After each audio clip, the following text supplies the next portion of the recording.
खुलुमबाय। गोजोन फुंबिलिनि गासैबो बड'लेण्ड बुब्लिनि अनसायगिरिफोरखौ बरायग्रोबाय। दिनै 9 मार्च समबारनि फानजामुथिखौ फरायथिनो लादों आं उदांस्रि मुसाहारिया। फानजामुथिनि गिबियाव दङ मेष राशि। फिसा फिसा बाथ्रायावनो नांलायनाय जानो हागौ, गोजोन गैयै थासारि सोमजिगोन। बृष राशि। नोंथाङा गोथार खामानिफोरखौ मावफुंना लानो हागोन, गोसोखौ सान्थि मोनगोन। मिथुन राशि। मोजां मोनलायनायनि गेजेराव सन्देह सोमजिलायनो हागौ, गोबां दावराव दावसि सोमजिगोन। कर्क राशि। नोंथाङा जेखि हाबा मावा मानो आय गोनां जानो हागौ, मोजां सान। सिंह राशि।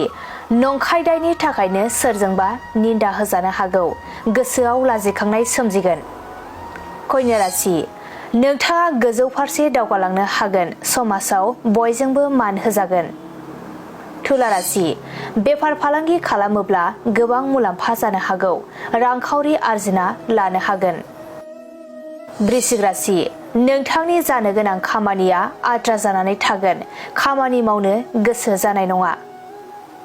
धनु राशि। लोगोथिनि गेजेराव बायदि हेंथा हेंसि सोमजिलायनो हागौ, सुथुर जालायना थागोन। मकर राशि। सोरजोंबा गोदान रादाय खानो हागोन, नोंथांनि थाखाय मोजां सान। कुम्भ राशि। गोसोआव अहंखार साननाय हनाय सोमजिगोन, अहंखारावनो गोरोन्थि हाबा मावफ्लांनो हागौ। मीन राशि। आखायाव थाखानाय रांखावरिया खहा जानो हागौ, बायदि मुवा बेसादनि गोनांथि जानो हागौ। दिनै सानसेनि राशि फरायथिनायाबो एसेनोसै। आसा खालामो नोंथांनि दिनैनि साना मोजाङै मोजां थांगोन, बेखौ बड'लेण्ड बुब्लि नखरनिफ्राय मिजिंथिबाय। गोजोन्थों।